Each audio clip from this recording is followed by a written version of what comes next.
going to be honest with you right now, because we track. We've got early voting. We've got all kinds of metrics to see what's going on. And right now, the Latino vote is up. Overall vote is up. But the African-American vote right now is not as solid as it needs to be. And I know that there are a lot of people in barbershops and the beauty salons and, in the neighborhoods who are saying to themselves, well, we love Barack. We especially love Michelle. And so, it was exciting. And now we're not excited as much. And you know what? I need everybody to understand that everything we've done is dependent on me being able to pass the baton to somebody who believes in the same things I believe in. That was President Obama on Tom Joyner's radio show this morning. We're back with the former chairman of the Republican National Committee, Michael Steele, who's out in Washington, D.C. And now joining us from New York, we have Democratic strategist Karine-Jean Pierre, who's the former deputy campaign manager for Martin O'Malley's presidential run. Michael, let me go back to you real quick, just because we left in the middle of our conversation before, and one of the things you were talking about was about the African-American vote, and I'm going to ask Karine about that in a second. But we were talking about the early vote, and we were talking about the reasons to think that maybe it's not what people presume, which is that Hillary Clinton's going to do well because she has greater infrastructure, greater ground game, more get out the vote. Talk a little more detail about what we've seen in the last 24 hours in terms of the reporting on the African-American vote. And as I say, give us your sense of that, and then I'm going to ask Karine the same question. Sure. The bottom line with the African-American vote is that she's not Bill Clinton and she's not Barack Obama.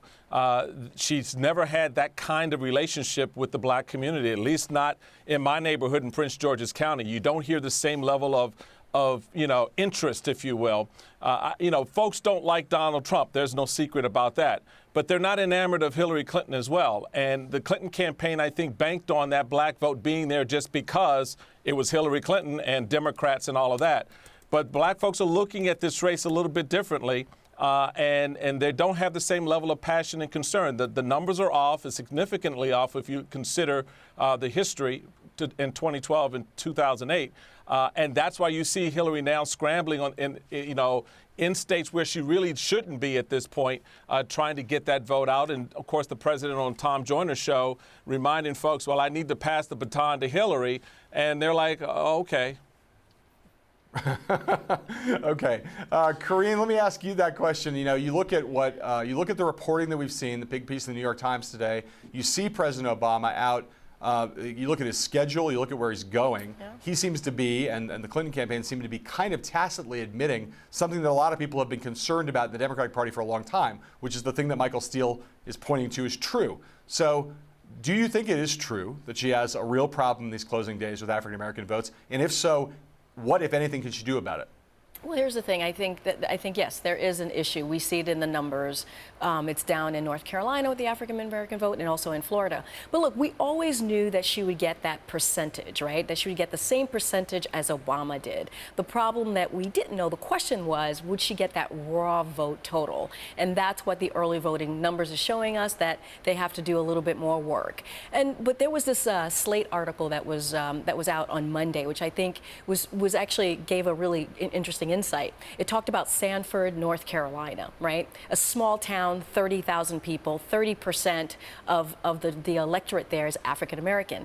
The Hillary Clinton campaign sent Tim Kaine there because Barack Obama got 30%. So I think that's the type of thing that you're going to see. I mean, and the thing, she's able to do that, right? Yesterday, she and her surrogates were in 14 media markets, and so they are able to kind of spread about and go into those communities where, yesterday you saw Donald Trump in Wisconsin and Pennsylvania with his one of his important surrogates, which is Pence, but she is having her surrogates all over the place, and they can able to do that, what Tim Kaine did on Monday in that small town in Sanford, North Carolina. So I think that's really important.